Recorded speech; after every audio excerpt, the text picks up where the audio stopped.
J'y vais, Michel? Vas-y. Allons-y. Alors, si vous voulez, moi je me sens assez démuni sur tous les contenus constitutionnels et institutionnels que les uns et les autres peuvent mettre en avant pour savoir ce qu'il faudrait substituer à la Ve République. Ça ne va pas être du tout mon sujet. Mon sujet, ça va être d'essayer de comprendre quelles sont les conditions sociales et politiques pour que la chose soit abordée, quel que soit le contenu que l'on veut mettre à l'intérieur. Sinon, ça me semble assez idéologique et ça me semble assez incapacitant d'un certain point de vue pour qui que ce soit voudrait se saisir de la question. Je vais donc vous parler de la réforme des retraites sous 6 points. 6 points qui partent du présupposé suivant. De mon point de vue, cette réforme n'est ni une réforme sociale, ni une réforme économique, c'est une réforme politique. Et c'est cela qu'a visé Macron, et c'est cela qui vise Macron dans ce qui est mis en avant. Alors, le premier point que je voudrais aborder, c'est, en gros, lorsque l'on parle de la démocratie sociale, on voit qu'il y a une opposition avec le pouvoir des élites, et je pense que c'est le premier élément que la réforme des retraites a permis de dégager. On a assisté à 12 manifestations, 3 mois de mobilisation.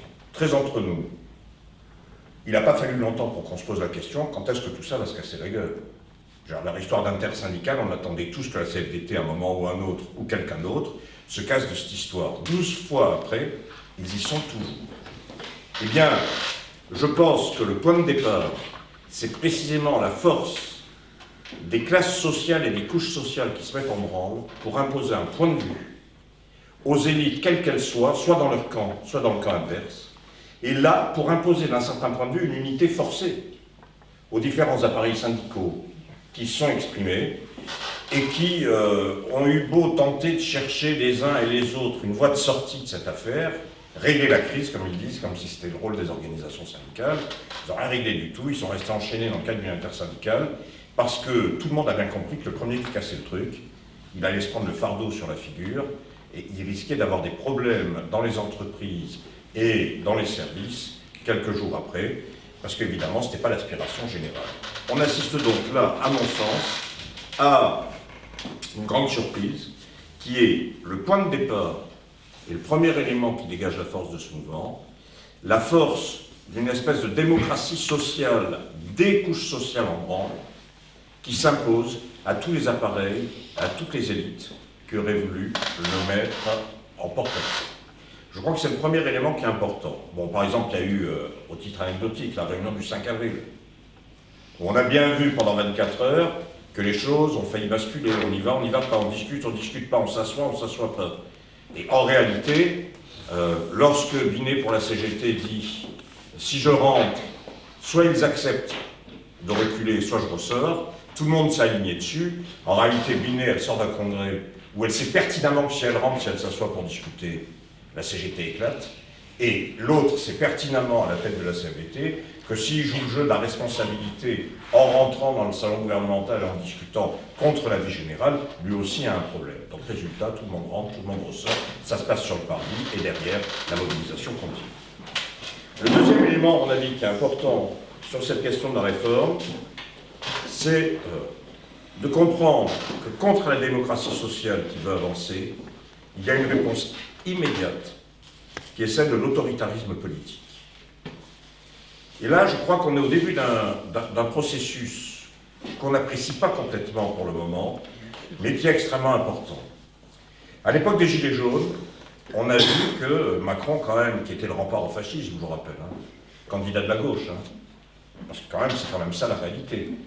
Macron, rempart contre le fascisme, est quand même celui qui a fait tirer sur le peuple français, qui a éborgné et estropié quelques dizaines dans les manifestations, et qui a usé d'une violence qu'on avait du mal à concevoir, même si idéologiquement on pouvait la comprendre, à concevoir pratiquement. Eh bien, dans la réforme des retraites, il y a une anecdote qui, à mon avis, est importante, mais qui permet de comprendre où on en est. Est-ce que vous vous rendez compte que dans les derniers jours qui viennent de s'écouler, les casseroles ont été interdites dans les rues de Paris et dans les rues de province? Alors on peut considérer que ça fait marrer, ça. Mais c'est pas drôle du tout. Parce qu'après avoir interdit la couleur jaune, on en est au stade où on va interdire les casseroles après avoir obligé au nom du Covid les Français à s'auto-signer des autorisations de sortie, sous peine d'une amende donnée par les services de police. Soit dit en passant, ce que tout le monde a fait, ce qui est quand même un tournant. Nous avons tous accepté de nous signer le fait de nous autoriser nous-mêmes à sortir. Vous vous rendez compte de l'absurdité du truc? Avec un argument légitime d'ailleurs, qui était de dire on n'a pas envie de cracher au bassinet. Moi je connais des gens qui pour aller acheter leur baguette de pain, ne s'étaient pas auto-signés, ont été contrôlés en bas, 180 balles la baguette de pain. Bon, c'était pas agréable, donc on l'a tous fait. Est-ce que vous vous rendez compte qu'on va y arriver? Aujourd'hui on en est aux casseroles, demain, ils en sont à un stade où ils vont se dire qu'ils vont pouvoir, et d'ores et déjà ils se le disent, qu'ils vont pouvoir sur le terrain autoritaire passer toutes les bornes. Toutes les bornes. Et ça je crois que c'est important, parce que pour le moment, on prend, à mon avis, avec le petit aspect de la question, mais je crois que c'est une des données extrêmement importantes de la situation dans laquelle nous sommes. Alors, pourquoi c'est une réforme politique sur le fond? Parce que je pense que, bon alors évidemment pour ceux qui vont subir les 2 ans de plus, et les décoles, et tout ce qu'on veut et tout, bon, c'est vrai que c'est douloureux. Mais globalement, cette réforme des retraites, elle devait pour Macron, et elle doit pour Macron, imposer une défaite sociale à la Thatcher ou à la Reagan des années 80, parce que derrière, le gros morceau arrive. Et c'est ça le fond de la question. Le fond de la question, c'est qu'il faut un écrasement, il ne faut pas une défaite, il faut un écrasement. C'est en cela d'ailleurs qu'actuellement, en mon sens, les forces démocratiques qui animent des millions d'individus dans notre pays sont pour le moment plus puissantes que cette volonté. Parce qu'il n'y a pas d'écrasement. Et même si tout le monde sent bien que la victoire n'est pas au bout du fusil, comme disait l'autre, et qu'on n'y est pas, et qu'on risque même de passer par des moments difficiles, l'état d'esprit, ce n'est pas l'état d'esprit de couches sociales écrasées qui vont avoir 20 ans à se remettre. Je pense qu'on n'est pas dans cette situation, c'est important. Le troisième élément, c'est que nous avons abordé ce matin la question de savoir s'il fallait parler du peuple ou des classes sociales. Alors, je ne rentrerai pas dans le détail de la discussion, même si c'est très intéressant d'y venir, mais ça pourrait faire l'objet, à mon sens, d'un colloque en soi. Par contre, je crois qu'il y a une donnée qui se dégage de ce qui se passe sur les retraites actuellement, c'est que le moteur de toute cette affaire, ça porte un nom, c'est la lutte des classes. Et ça, qu'est-ce que vous voulez, quels que soient les points de vue idéologiques des uns ou des autres, ils n'y peuvent rien, et ils ne pourront pas s'en défaire. C'est pour ça d'ailleurs qu'il veut un écrasement à la Thatcher à la Reagan. C'est pour essayer de mettre un couvercle sur la cocotte et avoir un temps de répit, un laps de temps suffisant pour faire passer toutes les saloperies. Le problème, c'est que pourquoi le moteur, c'est la lutte des classes? Parce que regardez déjà ce qui se passait au moment des Gilets jaunes. Le moteur des Gilets jaunes, c'était quoi? C'était à partir de revendications sectorielles, tout s'est centralisé sur on veut pouvoir vivre tout simplement. Pourquoi c'était dans des plans de province reculés? Parce que c'est là qu'il n'y a plus de service public, parce que c'est là que l'Union européenne a imposé un certain nombre de mesures qui fait que tout a été ratiboisé, et parce que c'est là que les gens ne peuvent plus vivre. Et c'est vrai que c'est là que si tu n'as pas de bagnole alors que tu es un couple, tu ne peux pas te déplacer parce qu'il n'y a pas de transport, parce que je ne vous la fais pas, vous la connaissez comme moi. Et donc, c'est bien cette réalité de classe qui est le moteur de l'affaire. Sur les retraites, c'est très exactement le même problème. Au point de départ, bosser 2 ans de plus, dans des conditions qui sont difficiles, où les pensions sont amenées à baisser, et où on sait que derrière, on est dans un contexte d'inflation alimentaire, etc., c'est insupportable. C'est ça le moteur. Le moteur, il n'est pas idéologique. Et je crois que c'est important parce que... Pourquoi c'est important? Parce que regardez, à l'époque des Gilets jaunes, les discours sur les Français en ont tout plein la gueule, il y en a pour 20 ans pour se remettre, on les a entendus. 4 ans après, on y est. 1968, tout le monde se demande pourquoi et comment ça a été possible. Pour une raison simple, parce qu'en 1963, vous avez la grève des mineurs dans le nord de la France, qui met un coup d'arrêt au coup d'État de De Gaulle de 58, et qui, à partir de là, redonne une force objective à un mouvement qui, sur les lois Fouché, sur les lois de sécurité sociale et autres, va exploser dans 1968. Bien là, on est, à mon sens, très exactement dans la même situation. On ne peut pas comprendre le mouvement sur les retraites actuelles si on ne l'intègre pas dans un processus d'ensemble, dans un processus général qui remonte notamment à la force qui s'est exprimée sur les Gilets jaunes et qui aujourd'hui réexpose et se réexprime de cette façon-là et à cette occasion. Le quatrième point, à mon avis, qui est important, c'est de comprendre que la démocratie sociale pose des exigences politiques. Et c'est en gros ce qui est apparu à partir de l'usage du 49.3 par Macron. Parce que, regardez bien, de la question « ta réforme, on n'en veut pas », ça a basculé en 24 heures à « ah bah les institutions, Macron dehors ». Et ça, c'est flagrant. Dans les manifestations, je ne sais pas si vous vous êtes rendu compte, y compris dans des cortèges, où vous vous disiez, mais vraiment, c'est pas dans l'air du temps. Et ça a été à fond en 24 heures. Pourquoi? Parce que la question de la démocratie, c'est la question centrale qui anime idéologiquement l'ensemble de ce mouvement et qui permet de comprendre que l'usage du 49.3 est apparu comme tout à fait insupportable parce que, exprimant l'illégitimité totale d'une loi s'opposant à la majorité du peuple. D'ailleurs, de ce point de vue, c'est intéressant parce que lorsque Berger a voulu dire avec, dans un excès de art, c'est la démocratie qui est en cause. Ouais. Macron a monté sur ses grands chevaux, pas du tout, ma loi est démocratique, il a raison. Macron a respecté la démocratie, il a respecté la 5e République. Il a usé des outils qui étaient les siens. Donc c'est absurde de dire qu'elle n'est pas démocratique. Le problème, c'est que la démocratie en question est illégitime parce qu'elle s'oppose à la volonté de millions d'individus, à la volonté majoritaire. Donc c'est la question de la légitimité qui est posée. Sauf que si on pose la question de la légitimité de la loi, c'est la question de la légitimité de Macron qu'il faut poser aussi.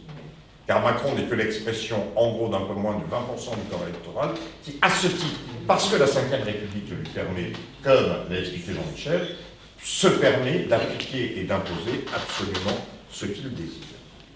Le 5e point que je voudrais aborder, à mon avis, qui est important, c'est comment est-ce que tout cela est possible. Parce que quand même, quand on fait les comptes, alors on ne va pas reprendre les vieilles caractérisations d'autres temps qui peuvent sembler paléontologiques, mais parfois elles ont du bon. En haut, ils ne peuvent plus gouverner comme avant. C'est une évidence, le raidissement du régime, la crise latente qui est la crise des institutions de la Constitution qui confine à une crise de régime est apparent. En haut, ils peuvent plus. Manifestement, en bas, on ne veut plus. On ne comprendrait pas, notamment, cette espèce de puissance pendant 3 mois si on ne l'analysait pas de la sorte. Au milieu, on penche sérieusement vers en bas. 70% du corps électoral dans les sondages, 90% des salariés sont pour non seulement soutenir, mais y compris pour un durcissement. Et pourtant, ça continue. Ah, il y a un problème. Il manque quelque chose dans l'équation. Et à mon avis, ce qui manque, c'est qu'en haut, du côté de ceux qui sont en bas, il y a une incapacité totale à répondre à la question centrale qui est posée objectivement dans la situation, qui est la question du pouvoir. Parce que c'est la question du pouvoir qui est posée. De qui peut prendre le pouvoir, qui peut gouverner, qui peut diriger au compte des intérêts généraux et des intérêts collectifs, et non pas seulement au compte d'intérêts particuliers qui sont défendus par le pouvoir actuel. Ce qui donc signifie que, globalement, nous assistons à un vide politique qui est crucial de tout point de vue, et de tous les côtés, qui est l'élément essentiel qui permet de comprendre le paradoxe dans lequel nous sommes. Tout confinerait à ce que ce régime soit balayé et foutu en l'air, et ce régime se maintient par-devers tous, en appliquant une politique qui est de plus en plus rejetée et en l'appliquant de la façon la plus en plus forte. C'est ça le paradoxe, et c'est bien la question à laquelle il faut répondre. Alors, ce paradoxe, comment il est évident? Macron est le candidat de la gauche. Tout le monde comprend que lorsque les partis de gauche se proposent d'offrir une alternative, ça n'est sérieux pour personne. Ils ont tous expliqué qu'il fallait Macron contre tout le monde, et notamment contre la mère Le Pen. Donc la question à partir de là, elle est simple. C'est même pas une question de crédibilité, c'est une question de logique absolue. Manifestement, ça ne peut pas être pris au sérieux. Marine Le Pen, d'un autre côté, le Front National, ou le Rassemblement National, que les médias invitent, lorsque on est en période non électorale, à prendre le poil de la bête, et qui est rejeté aux gémonies lorsque, manifestement, on est en période électorale et qu'il s'agit d'aller voter, le Rassemblement National n'a rien d'alternative. En réalité, c'est une solution de rechange au régime actuel. Car lorsque l'on regarde le contenu politique de ce qu'explique le Rassemblement national, je ne vais pas rentrer dans les détails là, mais c'est à sa façon la défense des intérêts du capitalisme et des capitalistes, au même titre que ce que Macron le fait. Alors, de façon plus subtile, avec des ambiguïtés qui permettent de ratisser large d'un point de vue électoral, mais qui en termes politiques, en termes de programme, en termes de parti, donc nous avons affaire ensuite à un troisième plan, qui est, alors je m'excuse, assez marginal. J'en fais un peu partie, donc je vais me permettre de dire, qui est le plan souverainiste, qui n'est même pas marginal, qui est lilliputien, et dont il faut bien constater qu'à force de dire que c'est la souveraineté qu'il faut, il y aurait eu des occasions, même déformées, hein, on peut les critiquer, hein. Il y aurait eu des occasions pour le peuple français de les adopter. Non seulement il ne les a pas adoptés, mais il ne les a même pas entendus. Donc il y a un problème. Et ce problème, on ne peut pas le nier non plus, on ne peut pas se satisfaire de nos propres certitudes et du fait d'être d'accord avec nous-mêmes pour se dire qu'il n'y a pas de problème, le problème est total. Donc, dans cette situation, et c'est le sixième point que je voudrais aborder pour conclure, que pouvons-nous faire? Je crois que toute discussion sur la question de la démocratie sociale, des institutions et de la Constitution doit passer par une question précise à laquelle il faut être capable de répondre.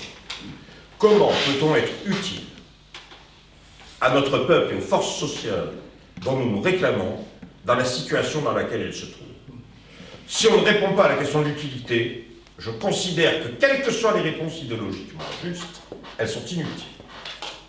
Je le pense, car toute réponse n'est utile que si en face de nous, nous avons des forces sociales qui peuvent s'en saisir.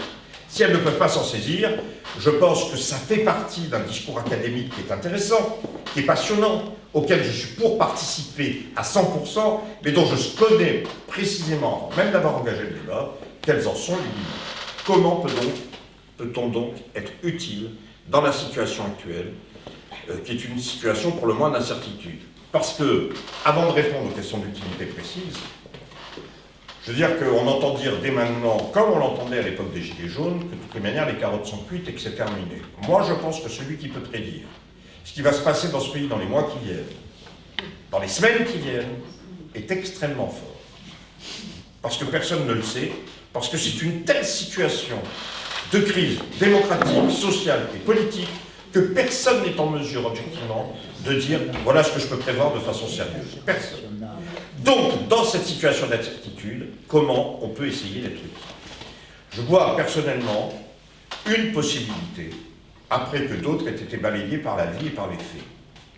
Hier, la possibilité pour être utile, c'était d'aider à ce que la grève générale ait lieu, contre cette réforme, et pour foutre Macron dehors. Parce qu'à un moment donné, il faut appeler les choses telles qu'elles sont. Si en effet la question politique en France est exprimée par cette réforme, elle est exprimée par un personnel politique qui, lui, n'a pas d'état d'âme pour aller jusqu'au bout. À l'époque où ils avaient peur des partageux, comme on disait, ils se mettaient eux-mêmes quelques limites. Ils savaient qu'il y avait des risques. Aujourd'hui, ils n'ont plus peur de personne, parce que les partageux, ils considèrent qu'ils n'existent plus. Il n'existe que des gens qui voudraient partager, qui ne sont pas des partageux organisés, et qui donc, de ce point de vue, n'ont qu'à être écrasés, parce que c'est l'intérêt qui est le leur, qui est celui de l'écrasement. Et donc, de ce point de vue, ils sont prêts à aller très loin. Comment donc peut-on être utile? Hier, c'était en effet la grève générale pour aller jusqu'au bout. La grève générale n'a pas eu lieu. Soit parce que les hommes n'étaient pas prêts, soit surtout parce que personne n'y a appelé sur les temps passants. On a appelé à 24 heures de blocage, mais pas du tout à la grève générale. À l'époque où la grève générale était possible, certains disaient il faut le RIP ou le RIC, ce qui, à mon avis, à contre-temps, devient un mot d'ordre complètement faux, parce qu'il s'opposait à la nécessité qui est celui des forces sociales en mouvement pour aller jusqu'au bout. Ceci dit, aujourd'hui, comment le problème se pose?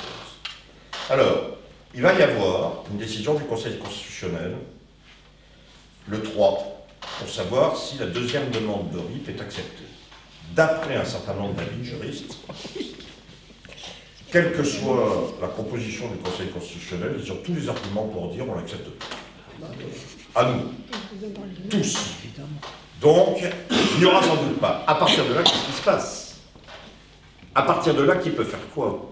Eh bien, je pense qu'à partir de là, la façon d'être utile, c'est d'exiger des organisations syndicales, des organisations politiques, des associations, des blogs, des réseaux, des groupes, de nous-mêmes, que des millions de signatures soient récoltées dans ce pays dans les mois qui viennent. à travers une gigantesque pétition nationale, pour dire ta réforme, faut la virer, Macron doit être défait, et c'est notre volonté. C'est-à-dire pour permettre à ce que cette démocratie sociale, qui s'est exprimée dans la rue et dans les manifestations, puisse se prolonger à travers une volonté, et une volonté précise. Pourquoi vers les organisations en question? Parce que c'est elles qui ont les moyens de les obtenir. Ce serait absurde de dire on va nous se lancer dans la récolte de millions de signatures, on ne les aura pas. Par contre, ce qu'on sait, c'est que si eux, on pose leurs responsabilités et on obtient qu'ils le fassent, on peut les avoir. Et je pense qu'il n'y a pas d'autre solution à partir de là que d'essayer de le faire pour continuer à dresser un peuple contre un pouvoir minoritaire, qui est un pouvoir oligarchique et dictatorial.